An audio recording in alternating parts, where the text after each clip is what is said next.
नमस्कार, रात के 9 बज चुके हैं। मैं ब्रजेश राजपूत हाजिर हूं दिन भर की बड़ी खबरें लेकर आपके अपने कार्यक्रम द एडिटर शो में, जिसमें आप और हम करेंगे विस्तार से चर्चा उन सभी बड़ी खबरों की जो आपसे जुड़ी हुई हैं। पहली बड़ी खबर है केजरीवाल को मिली अंतरिम जमानत से जुड़ी हुई। जमानत की खबर लगते ही विपक्षी गठबंधन के चेहरे खिल उठे। वहीं यूपी में दो लड़कों की जोड़ी ने हुंकार भरी। इस जोड़ी का इतिहास और भविष्य क्या है, आपको दिखाएंगे विस्तार से। दूसरी बड़ी खबर है प्रधानमंत्री के मिशन महाराष्ट्र से जुड़ी। जब प्रधानमंत्री महाराष्ट्र पहुंचे तो उन्होंने संजय राउत के कब्र में गाड़ने वाले बयान पर पलटवार किया। ये जुबानी जंग क्या है, आपको सुनाएंगे। तीसरी बड़ी खबर है विवादित बोल से जुड़ी हुई। कांग्रेस के वरिष्ठ नेता कांतिलाल भूरिया ने एक बार फिर अजीब सा बयान देकर पार्टी की मुश्किल बढ़ाने का काम किया है, लेकिन इस बार उन्होंने फौरन यू टर्न भी मार लिया। आपको हम वो आपत्तिजनक बयान भी सुनाएंगे। चौथी बड़ी खबर है लाल आतंक के खात्मे से जुड़ी हुई। छत्तीसगढ़ में एक बार फिर नक्सली मुठभेड़ में सुरक्षा बलों को बड़ी कामयाबी हासिल हुई है। 12 नक्सली मुठभेड़ में ढेर हुए हैं। अब तक कितने नक्सली मारे जा चुके हैं और इस ऑपरेशन से जुड़ी पूरी जानकारी हम ग्राउंड से आप तक पहुंचाएंगे। उत्तर प्रदेश में लोकसभा चुनाव का मंच सज गया है और कन्नौज में सजे इस मंच पर आज इंडिया गठबंधन के राहुल गांधी और अखिलेश यादव ने खड़े होकर दावे किए कि नरेंद्र मोदी अब प्रधानमंत्री नहीं बनेंगे। वैसे ऐसे दावे इन दोनों लड़कों ने 7 साल पहले भी ऐसे ही मंच पर खड़े होकर किए थे, मगर तब और अब में क्या फ़र्क आया है और इंडिया गठबंधन के अरविंद केजरीवाल के जेल से बाहर आने के बाद उत्तर प्रदेश से लेकर दिल्ली तक चुनावी संभावनाओं पर क्या बदलाव आया है, देखिए हमारी इस खास रिपोर्ट में। दो लड़कों पर जिम्मेदारी बढ़ी, कितना कमाल दिखाएगी ये जोड़ी। देश के दो बड़े राजनीतिक परिवारों के वंशज उत्तर प्रदेश में एक अहम लड़ाई लड़ते नजर आ रहे हैं। ये लड़ाई है अपनी राजनीतिक साख को बचाने की। एक छोर कांग्रेस के राहुल गांधी है तो दूसरी ओर समाजवादी पार्टी के अखिलेश यादव। अखिलेश यादव कन्नौज से लोकसभा चुनाव लड़ रहे हैं तो वहीं राहुल गांधी रायबरेली से। दोनों ही नेताओं ने 10 मई को एक साथ चुनावी रैली की, मंच से हुंकार भरी, बीजेपी पर निशाना साधा और अपनी अपनी जीत के बड़े बड़े दावे किए। जब कोई डर जाता है तो उन्हीं लोगों का नाम लेता है जो सोचता है बचा पाए। इसीलिए नरेंद्र मोदी जी ने अपने दो मित्रों का नाम ले लिया कि भैया मुझे आके बचाओ, इंडिया गठबंधन ने मुझे घेर लिया है, मैं हार रहा हूं, मुझे बचाओ, अदानी अंबानी जी मुझे बचाओ। बीजेपी की हार होने में केवल 4 कदम बाकी हैं, केवल 4 चरण, 4 कदम 4 चरण बाकी हैं केवल। और ये चौथे चरण का चुनाव बिल्कुल बीच का चुनाव है। राहुल और अखिलेश का एक साथ मंच पर आना हो या फिर कोई रैली हो, हर बार दोनों को साथ देखना बड़ा ही रोमांचक होता है। दोनों से जुड़ा एक इतिहास भी है। दरअसल ये जोड़ी 7 साल बाद एक साथ मंच पर दिखी है। लोकसभा चुनाव के लिए समाजवादी पार्टी और कांग्रेस ने गठबंधन किया है। बीजेपी को हराने के लिए दोनों दल एक बार फिर से एकजुट हुए हैं। राहुल गांधी अखिलेश यादव के लिए चुनाव प्रचार करने कन्नौज पहुंचे थे। उस समय जो बातें कही गई थी, नेताजी ने कहा था, याद होगा, कि मैं इसे आपको अपने बीच में भेज रहा हूं, इसे नेता बना देना। और उसका परिणाम है कि पहले चुनाव से जब भी मुझे चुनाव लड़ना पड़ा होगा, मैं चुनाव लड़ा नहीं लड़ा, लेकिन अपने कन्नौज के लोगों को कभी मैंने छोड़ा नहीं। अखिलेश यादव का मुकाबला बीजेपी के सुब्रत पाठक से। वो सुब्रत पाठक जो 2019 में सपा उम्मीदवार डिंपल यादव को सपा के ही गढ़ में शिकस्त दे चुके हैं। दरअसल कन्नौज सीट 1998 से सपा के पास रही थी, जिसे बीजेपी ने 2019 में छीन लिया। वहीं राहुल गांधी का मुकाबला बीजेपी के दिनेश प्रताप सिंह से है। राहुल गांधी ने एक बार फिर से दोहराया है कि यूपी में इंडिया गठबंधन जीतने जा रहा है। राज्य में गठबंधन का ही तूफान है। इंडिया गठबंधन के प्यारे कार्यकर्ता बब्बर शेर,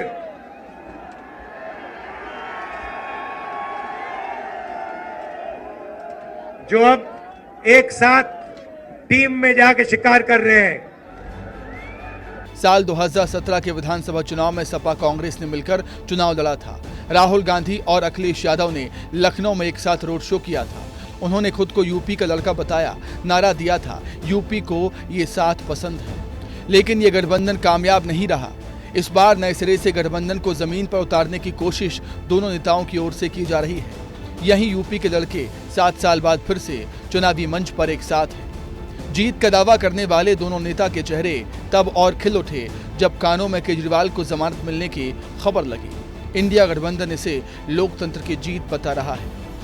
साथ में यह भी उम्मीद करते हैं कि झारखंड के पूर्व मुख्यमंत्री श्री हेमंत सोरेन को भी शीघ्र अतिशीघ्र न्याय मिले। 13 मई को चौथे चरण का चुनाव है और उससे ठीक पहले केजरीवाल को मिली अंतरिम जमानत ने इस बार के चरण में नया रंग ला दिया है। वहीं राहुल और अखिलेश यादव की जोड़ी कितनी कमाल दिखाती है, ये देखना भी दिलचस्प होगा। चौथे चरण में उत्तर प्रदेश के 13 सीटों पर चुनाव होने हैं, लेकिन उन्नाव, खीरी और कन्नौज में दिलचस्प मुकाबला देखने को मिल सकता है। चुनाव में बीजेपी और सपा कांग्रेस के बीच ही लड़ाई है। हालांकि बहुजन समाज पार्टी ने अपने कैंडिडेट इस प्रकार चुने हैं, जिसके चलते उसने कई सीटों पर त्रिकोणीय मुकाबला बना दिया है। ब्यूरो रिपोर्ट, विस्तार न्यूज। वैसे उत्तर प्रदेश में कांग्रेस समाजवादी पार्टी के छोटे सहयोगी के तौर पर चुनाव लड़ रही है। राज्य की 80 में से 63 सीटें सपा ने अपने पास रखी हैं, तो बाकी 17 सीटें राहुल की कांग्रेस को दे दी हैं, जिनमें रायबरेली और अमेठी भी शामिल हैं।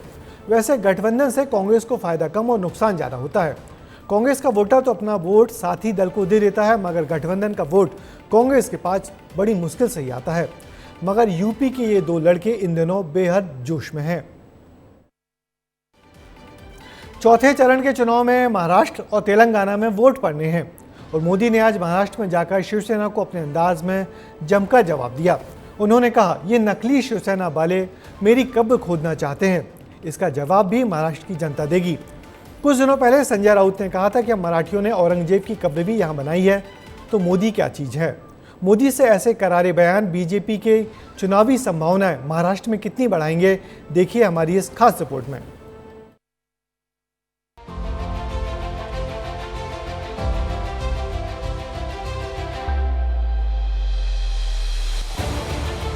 लोकसभा के चौथे चरण में 13 मई को मतदान है। अब राजनीतिक दलों के पास चुनाव प्रचार के लिए ज्यादा वक्त नहीं बचा है। सभी राजनीतिक दलों ने पूरी ताकत झोंक दी है। चौथे चरण में महाराष्ट्र की 11 सीट, उड़ीसा की 4 और तेलंगाना की 17 सीटों पर मतदान होगा और इसी के साथ कई राज्यों में चुनाव भी खत्म हो जाएगा। लिहाजा बीजेपी ने महाराष्ट्र में ताकत झोंकनी शुरू कर दी है। कहा जा रहा है कि इस बार बीजेपी के लिए राज्य में चुनाव में बढ़िया प्रदर्शन के लिए काफी कुछ दांव पर लगा है। खासकर शिवसेना और एनसीपी में टूट और अजीत पवार, प्रफुल्ल पटेल जैसे नेताओं के एनडीए की तरफ होने के बाद ऐसे में प्रधानमंत्री मोदी 400 पार का नारा पूरा करने के लिए मिशन महाराष्ट्र पर है। महाराष्ट्र के नंदुरबार में पीएम मोदी की रैली हुई, जहां पीएम मोदी ने कांग्रेस समेत तमाम विपक्षी दलों पर जमकर निशाना साधा। कर्नाटका में धर्म के आधार पर आरक्षण देने की दिशा में बहुत बड़ा कदम उठाया और उन्होंने कहा रातों रात कर्नाटका में जितने भी मुसलमान लोग हैं उन सबको रातों रात ओबीसी बना दिया। एक ऑर्डर निकाल दिया, मुख्यमंत्री ने थप्पा मार दिया। अब हुआ क्या, जो ओबीसी को आरक्षण मिलता है उसका सबसे बड़ा हिस्सा ये रातों रात ओबीसी बन गए, उन्होंने लूट लिया। पीएम के महाराष्ट्र आने से एक दिन पहले शिवसेना यूबीटी के नेता संजय राउत ने प्रधानमंत्री नरेंद्र मोदी को लेकर एक विवादित बयान दिया था। संजय राउत ने पीएम मोदी को महाराष्ट्र की धरती में गाड़ने की धमकी दी थी। इसका जवाब प्रधानमंत्री ने अगले ही दिन उन्हीं के गढ़ में जाकर दिया। आणि त्या मातीतले हे दोन व्यापारी, औरंगजेबाचा जन्म नरेंद्र मोदीच्या गावात झालाय। इतिहास पहा तुम्ही। दाहोद नावाचं गाव आहे अहमदाबादच्या बाजूला। औरंगजेब तिथे जन्माला आलाय गुजरातमध्ये, म्हणून आपल्याशी ते औरंगजेबी वृत्तीने वागतायत। पण लक्षात घ्या, एका औरंगजेबाला या महाराष्ट्रामध्ये आम्ही काढलाय। 27 वर्ष तो औरंगजेब महाराष्ट्र जिंकण्यासाठी लढत होता आणि शेवटी त्या औरंगजेबाला आम्ही या महाराष्ट्रात गाडून त्याची कबर खणलेली आहे. तेव्हा नरेंद्र मोदी तू कौन है? ये नकली शिवसेना वाले मुझे जिंदा गाड़ने की बात कर रहे हैं. एक तरफ कांग्रेस है जो कहती है मोदी तेरी कब्र खुद देगी, और दूसरी तरफ ये नकली शिवसेना है जो मुझे जिंदा गाड़ने की बात करती है, और मुझे गाली देते हुए भी ये लोग तुष्टीकरण का पूरा ध्यान रखते हैं. हालांकि संजय राउत और प्रधानमंत्री के बीच छिड़ी ये जुबानी जंग पहली बार देखने को नहीं मिली है. इससे पहले 20 मार्च 2024 को भी संजय ने प्रधानमंत्री के खिलाफ ऐसा ही विवादित बयान दिया था.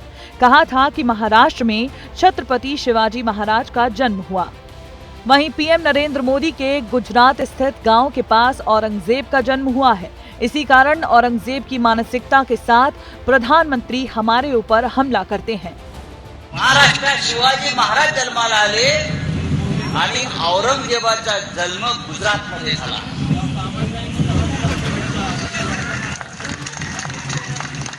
गुजरातमध्ये जिथे मोदी जन्माला आले त्याच्या बाजूला दाहोद नावाचं गाव आहे, तिथे औरंगजेब जन्माला आला आणि म्हणून औरंगजेबी वृत्ती गुजरात आणि दिल्लीतून या महाराष्ट्रावर चाल करून येते आहे आणि शिवसेनेच्या विरोधामध्ये, आमच्या स्वाभिमानाच्या विरोधामध्ये. इन विवादित बोल के इतर अगर बात लोकसभा चुनाव की करें तो साल 2019 के लोकसभा चुनाव के मुकाबले इस बार बीजेपी के लिए महाराष्ट्र में स्थितियां थोड़ी अलग हैं. शिवसेना के टूटने से महाराष्ट्र के राजनीतिक परिदृश्य में उथल-पुथल पैदा कर दी है. इसके अलावा बीजेपी ने एनसीपी के अजीत पवार को भी अपने साथ शामिल कर लिया है, जिनके खिलाफ बीजेपी ने कभी खुद भ्रष्टाचार विरोधी अभियान चलाया था.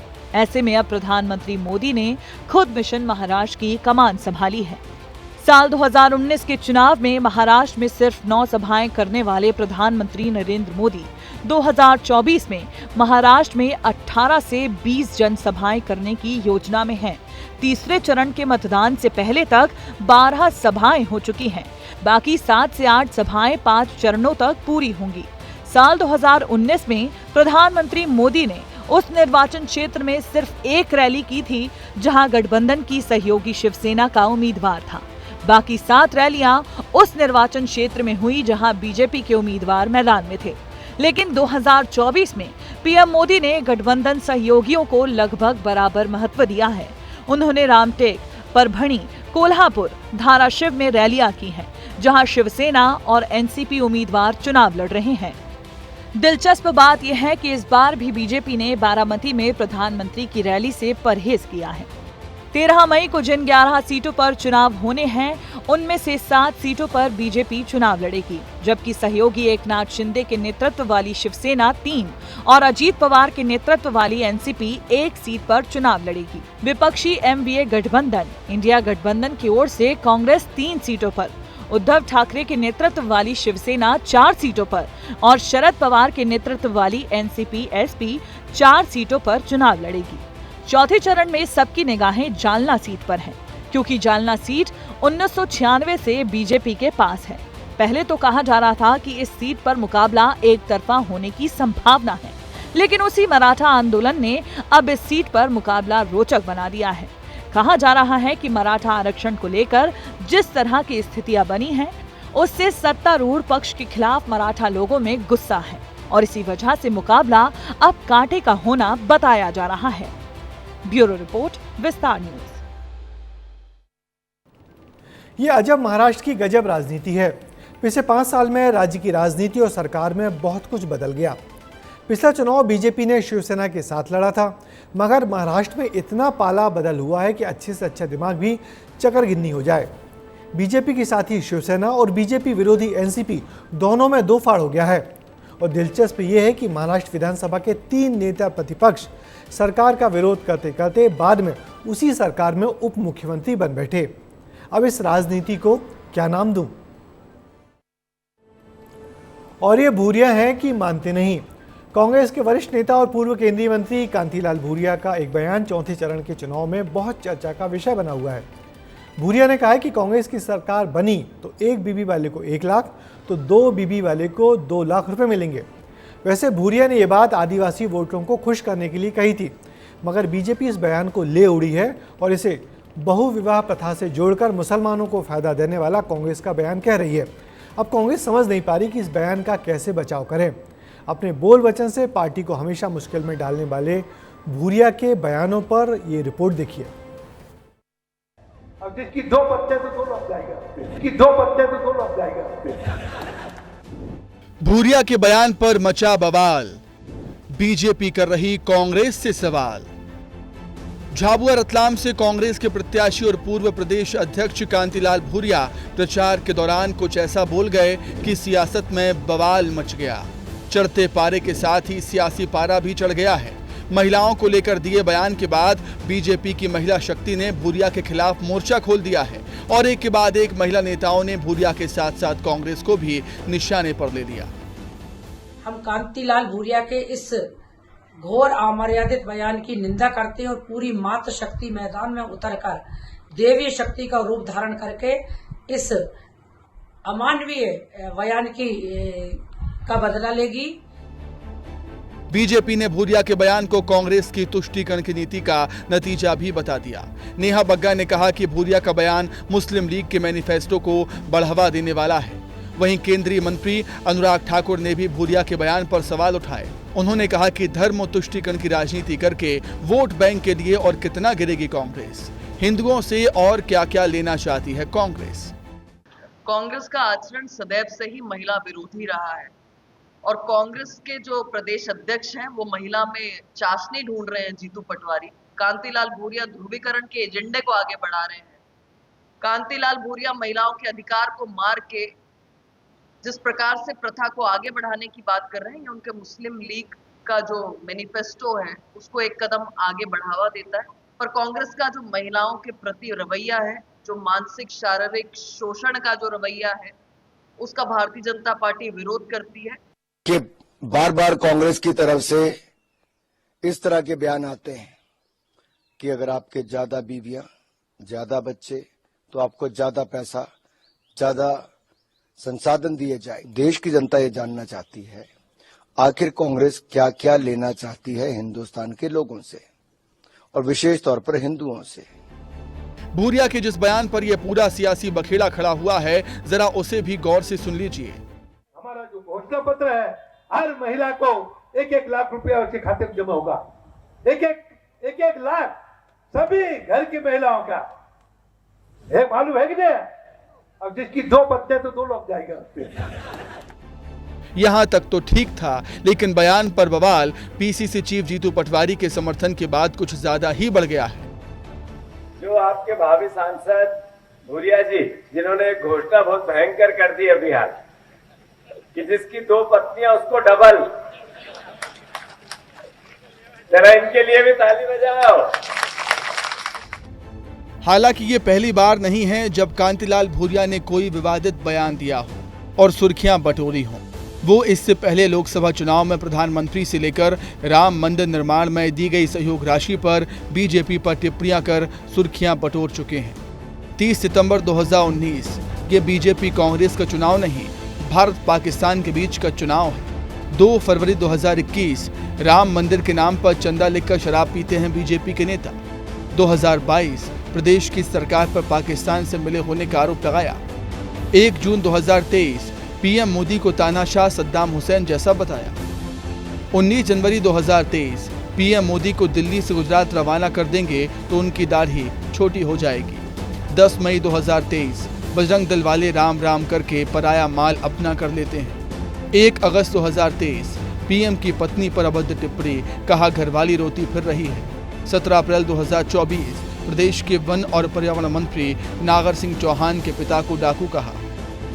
कांग्रेस नेताओं के एक के बाद एक विवादित बयान पार्टी के लिए मुश्किलें बढ़ाने का काम ज्यादा कर रहे हैं। इससे पहले सैम पित्रोदा का रंग भेद पर टिप्पणी करना, जीतू पटवारी का इमरती देवी के लिए बोलना पार्टी की विचारधारा पर गंभीर सवाल खड़े करता है। कांतिलाल भूरिया के बयान को बीजेपी मुद्दा बनाने में जुट गई है।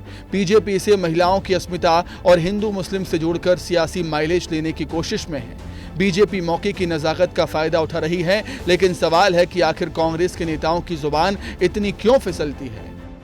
जबकि हाल ही में पीसीसी चीफ जीतू पटवारी के बयान से कांग्रेस को मुश्किलों का सामना करना पड़ा था। अब देखना होगा कि चौथे चरण की चुनौती में ये बयान किसे फायदा और किसे नुकसान पहुंचाएगा। ब्यूरो रिपोर्ट, विस्तार न्यूज। वैसे भूरिया मध्य प्रदेश कांग्रेस के बहुत वरिष्ठ नेता हैं और तकरीबन सभी बड़े पदों पर वो रह चुके हैं, मगर जाने अनजाने में उनके दिए अजब गजब बयान हमेशा पार्टी को परेशानी में डालते रहते हैं। मगर सच तो ये है कि कांग्रेस को जिन सीटों पर जीतने की उम्मीद है, उनमें से रतलाम झाबुआ की सीट भी है, जहां से कांतिलाल भूरिया चुनाव मैदान में हैं और यहां 13 तारीख को मतदान होना है। कहते हैं नाम में क्या रखा है, मगर इन दिनों तो नाम बदलने की राजनीति ही जोरों पर चल रही है। छत्तीसगढ़ के स्वामी आत्मानंद स्कूल के नाम में पीएम श्री जोड़ा जा रहा है और यही बात कांग्रेस को पसंद नहीं आ रही। कांग्रेस इस मसले पर जमकर आक्रामक हो गई है, क्योंकि ये स्कूल भूपेश बघेल सरकार ने खोले थे। वैसे छत्तीसगढ़ सरकार बचाव की मुद्रा में है। सरकार कह रही है कि नाम में यदि पीएम श्री जोड़ दिया जाएगा तो स्कूल की पढ़ाई पर कोई फर्क नहीं पड़ेगा। स्कूल के नाम बदलने पर छत्तीसगढ़ में जो सियासत गरमाई है, उस पर देखिए हमारी एक खास रिपोर्ट। छत्तीसगढ़ के स्वामी आत्मानंद स्कूलों को केंद्र सरकार की पीएम श्री योजना में शामिल करने की खबरों के बीच स्कूलों का नाम बदलने को लेकर सियासत तेज हो गई है। दरअसल छत्तीसगढ़ की पिछली सरकार ने राज्य के सरकारी स्कूलों का कायाकल्प करने के इरादे से स्वामी आत्मानंद स्कूल योजना शुरू की थी। इस योजना के तहत इंग्लिश मीडियम स्कूल खोले गए, फिर हिंदी मीडियम के स्कूलों को भी आत्मानंद योजना के तहत अपग्रेड किए जाने का प्लान रखा गया। राज्य में इन स्कूलों का काफी क्रेज है। खास बात ये भी है कि एक दिन पहले आए 10वीं और 12वीं के रिजल्ट में सबसे ज्यादा टॉपर्स इसी स्कूल से हैं। इस बीच प्रदेश की विष्णुदेव साय की नेतृत्व वाली बीजेपी सरकार ने राज्य के सरकारी स्कूलों को पीएम श्री स्कूल योजना में शामिल करने का फैसला लिया है। केंद्र सरकार की पीएम श्री योजना में शामिल होने वाली स्कूलों में स्वामी आत्मानंद स्कूल भी शामिल है। ऐसे में इन स्कूलों का नाम बदलने का आरोप लगाते हुए कांग्रेस हमलावर है। स्वामी आत्मानंद स्कूल पर सियासत की शुरुआत सोशल मीडिया प्लेटफॉर्म एक्स से हुई है, जब स्वामी आत्मानंद स्कूलों के नाम को पीएम श्री में बदलने पर पूर्व सीएम भूपेश बघेल और पीसीसी चीफ दीपक बैज ने ट्वीट किया। पूर्व सीएम ने ट्वीट कर लिखा, शासन द्वारा गुपचुप तरीके से प्रदेश के स्वामी आत्मानंद स्कूलों को पीएम श्री में बदलने की कवायद चल रही है। पूर्व सीएम ने इसे बीजेपी की नीयत बताते हुए इसके विरोध की अपील की। तो वहीं पीसीसी चीफ दीपक बैज ने भी ट्वीट कर इसे छत्तीसगढ़ के साधु संतों का अपमान बताया। कांग्रेस यही नहीं रुकी। कांग्रेस संचार विभाग के प्रमुख सुशील आनंद शुक्ला ने बीजेपी पर अस्तरहीन राजनीति करने का आरोप लगाया। कांग्रेस सरकार के द्वारा शुरू किए गए स्वामी आत्मानंद स्कूलों की सार्थकता अब दिखने लगी है। बेहद ही खुशी का विषय है कि 12वीं और 10वीं की प्रवीण सूची में 70% से भी अधिक बच्चे स्वामी आत्मानंद स्कूल के हैं। टॉपर भी स्वामी आत्मानंद स्कूल के हैं। और बेहद ही दुर्भाग्यजनक है कि भारतीय जनता पार्टी संकुचित मानसिकता में स्वामी आत्मानंद स्कूल को बंद करना चाह रही है। स्वामी आत्मानंद को लेकर कांग्रेस की ओर से आए तीखे बयानों के बाद बीजेपी ने पलटवार भी किया। डिप्टी सीएम विजय शर्मा और बीजेपी विधायक धर्मजीत सिंह ने पलटवार किया है। मैं वो वरिष्ठ हैं, छत्तीसगढ़ के मुख्यमंत्री रहे हैं, मैं उनको एक सलाह जरूर देता हूँ कि आप बयान से पहले थोड़ा धैर्य रखें, थोड़ा समझ लें विषयों को, थोड़ा इस पूरी स्थिति की जानकारी ले लें, उसके बाद बयान दें। उन्होंने नक्सलियों के संदर्भ में भी वही कहा था कि फर्जी मुठभेड़ है, फिर नक्सलियों ने ही कह दिया कि सही था सब कुछ। थोड़ा समझना चाहिए, क्या हो रहा है समझना चाहिए, फिर बोलना चाहिए। नहीं, कोई नाम गुपचुप तरीके से नहीं बदला जा रहा है। स्वामी आत्मानंद जी के प्रति भारतीय जनता पार्टी के दिल में भी श्रद्धा है, हमारे दिल में भी श्रद्धा है, उनके दिल में भी श्रद्धा है, लेकिन नामकरण कहाँ बदला गया है? अगर पीएम श्री लिख दिए तो कोई आपत्ति हो गई क्या? आपने तो आत्मानंद स्कूल के नाम पर कई दानवीर लोगों के नाम को भी हटा दिया था। मैंने खुद विधानसभा में प्रश्न पूछा था। पंडित जनकलाल मोतीलाल पांडे तखतपुर में, जिन्होंने 50 एकड़ ज़मीन दान में दी, स्कूल भवन बनवाया, विनोबा भावे जिसका उद्घाटन किए थे, उसका भी नाम बदल के आत्मानंद कर दिए थे। तो पहले अपने तरफ देखो कि आपने क्या किया है, फिर दूसरों को दोष देना। बहस को बढ़ता देख राज्य सरकार के आला अफसरों ने साफ कहा है कि पीएम श्री योजना में शामिल होने से किसी भी स्कूल के नाम पर कोई प्रभाव नहीं पड़ेगा। स्कूल का नाम नहीं बदला जाएगा, केवल उसके नाम के आगे पीएम श्री जोड़ा जाएगा, जैसे पीएम श्री स्वामी आत्मानंद अंग्रेजी माध्यम। हालांकि नाम बदलने पर सियासत तेज है। अब स्कूलों के नाम बदलने पर शुरू हुई सियासत कहां थमेगी, ये देखने वाली बात होगी। ब्यूरो रिपोर्ट, विस्तार न्यूज। सच तो यह है कि स्वामी आत्मानंद स्कूल अपनी बेहतर पढ़ाई के लिए अब पूरे राज्य में पहचाने जा रहे हैं और यही बहुत खुशी की बात है। अब इस नाम में कुछ जुड़ जाए या घट जाए, ये इतना बड़ा इशू नहीं है। इशू ये है कि इन स्कूलों की पढ़ाई की गुणवत्ता से कोई समझौता ना हो, क्योंकि यहाँ पढ़ने वाले हजारों बच्चों के भविष्य का सवाल है ये। स्कूलों में बेहतर पढ़ाई लिखाई हो, छत्तीसगढ़ राज्य के नेताओं के लिए यही सबसे बड़ी प्राथमिकता होनी चाहिए। छत्तीसगढ़ से नक्सलियों के खात्मे की लगातार अच्छी खबरें आ रही हैं। सुरक्षा बलों के एक बड़े ऑपरेशन में आज दक्षिण बस्तर में 12 नक्सली मारे गए हैं। बताया जा रहा है कि 1200 से ज़्यादा जवान छत्तीसगढ़ के दुर्गम जंगलों में डेरा डालकर बैठे हुए और नक्सलियों पर लगातार नजर रखे हैं। 3 जिलों की पुलिस और जवान इस ऑपरेशन में तैनात हैं। बस्तर से देखिए हमारी ये खास रिपोर्ट। छत्तीसगढ़ में नक्सलियों का खात्मा जारी, लाल आतंक को खत्म करने वाली गारंटी। छत्तीसगढ़ के बीजापुर में नक्सली मुठभेड़ हुई, जिसमें सुरक्षा बलों को बड़ी सफलता हाथ लगी। मुठभेड़ में 12 नक्सली मारे गए और अंदेशा है कि ये संख्या बढ़ भी सकती है। घटनास्थल से नक्सलियों के शव और ढेर सारे हथियार भी बरामद हुए हैं। गंगालूर इलाके के जंगलों में फोर्स के जवानों ने नक्सलियों के बड़े लीडर्स को घेर रखा है। नक्सलियों की पश्चिम बस्तर डिवीजन कमेटी के साथ जवानों की मुठभेड़ अभी भी खत्म नहीं हुई है। जवानों को सुबह जानकारी मिली थी कि हार्डकोर नक्सली कमांडर लिंगा, पापा राव, चैतू समेत बड़े लीडर्स का पीडिया जंगल में जमावड़ा है।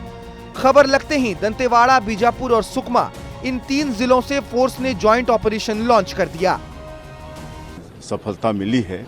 अभी मुठभेड़ तो समाप्त हो गया है, लेकिन 12 डेड बॉडी नक्सलियों के मिले हैं और मैं इसके लिए हमारे सैनिकों को, अधिकारियों को बहुत बहुत बधाई और शुभकामनाएं देता हूं। छत्तीसगढ़ को नक्सल मुक्त करने के लिए सरकार कई बड़े ऑपरेशंस चला रही है। इसी कड़ी में बीजापुर, दंतेवाड़ा और सुकमा से 1200 जवान एंटी नक्सल ऑपरेशन पर निकले हैं। सुबह 6 बजे से एनकाउंटर शुरू हुआ। बड़े नक्सल लीडर्स की मौजूदगी की हिंट पर ऑपरेशन लॉन्च हुआ। बस्तर आईजी, डीआईजी समेत 3 जिले के एसपी ने इस ऑपरेशन पर नजर रखी है। 3 जिलों के 1200 जवान ऑपरेशन से जुड़े। सुबह 6 बजे एनकाउंटर शुरू हुआ। बस्तर के आईजी, डीआईजी और एसपी ऑपरेशन में शामिल। राज्य में चल रहे ऑपरेशन में पिछले 4 महीने में 103 नक्सलियों को मार गिराया गया है। इसमें नक्सलियों के बड़े बड़े लीडर्स शामिल हैं। 15 अप्रैल को कांकेर जिले के माड़ इलाके में सुरक्षा बलों ने 29 नक्सलियों को मार गिराया था। इनमें नक्सली लीडर शंकर राव भी शामिल था। मुठभेड़ में बीएसपी इंस्पेक्टर रमेश चौधरी सहित 3 जवान घायल हुए। उस दौरान मौके से 5 AK-47 बरामद की गई थी। मुठभेड़ के वक्त नक्सली दोपहर का खाना खाकर बेफिक्र होकर बैठे थे। यह नक्सलियों के खिलाफ सबसे बड़ा सफल ऑपरेशन था। इसके पहले कुरचोली में 13 माओवादियों को मार गिराया गया था। वह इलाका भी इसी क्षेत्र में आता है, जबकि इस बार 12 माओवादियों को भी माओवादियों के इसी आधार क्षेत्र में मार गिराया गया है। सरकार की तरफ अगर आप देखते हैं तो छत्तीसगढ़ की राज्य सरकार और केंद्र की सरकार की तरफ से माओवादियों के खिलाफ 2 तरह के रवैये नजर आते हैं। एक तरफ केंद्र में जिस तरह से गृह मंत्री अमित शाह बयान देते हैं तो उनके बयानों में आक्रामकता दिखाई देती है। वे कहते हैं कि 2 से 3 सालों के अंदर माओवादियों का खात्मा कर दिया जाएगा। तो दूसरी तरफ राज्य के गृह मंत्री विजय शर्मा बयान देते हैं और वे बार बार अपने बयानों में माओवादियों से अपील करते नजर आते हैं कि वे शांति वार्ता के लिए तैयार हैं। युकेश चंद्राकर, विस्तार न्यूज। पिछले एक महीने में सुरक्षा बलों के 4 बड़े ऑपरेशन में 70 से ज़्यादा माओवादी मारे गए हैं और इस मुठभेड़ के खौफ से 150 से ज़्यादा नक्सलियों ने पुलिस के सामने समर्पण किया है। नक्सलियों पर ये नई सरकार का प्रहार जारी रहे, जिससे बस्तर का पिछड़ापन दूर हो और खुशहाली आए। अक्षय तृतीया के मौके पर केदारनाथ धाम कपाट श्रद्धालुओं के लिए खुल गए हैं। मंदिर खोलने से पहले पुजारियों ने विधि विधान से पूजा की। मंदिर को तकरीबन 40 क्विंटल फूलों से सजाया गया और हर हर जय महादेव के जयकारों के बीच कपाट खोल दिए गए।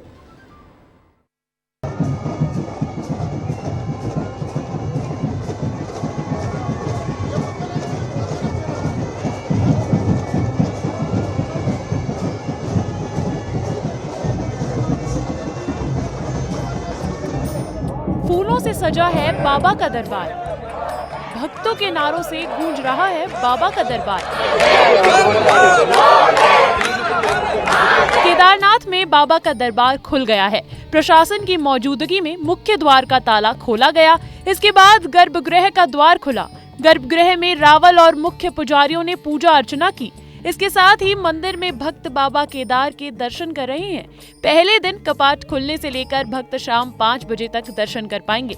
इस मौके पर मंदिर को खास तौर से फूलों से सजाया गया है। मान्यता है कि बाबा केदारनाथ 6 महीनों तक समाधि में रहते हैं। मंदिर के कपाट बंद होने के अंतिम दिन चढ़ावे के बाद 1.25 क्विंटल भभूति चढ़ाई जाती है।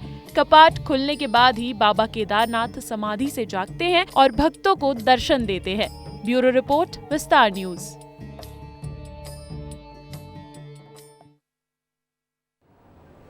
अब वक्त है चलते चलते का, जिसमें हम आपको कुछ रोचक वीडियो दिखाने की कोशिश करते हैं। तो देखिए, चुनावी मौसम के बीच गर्मी के मौसम में भी सियासी पारा चढ़ा है। चौथे चरण में एमपी की 8 सीटों पर मतदान होना है।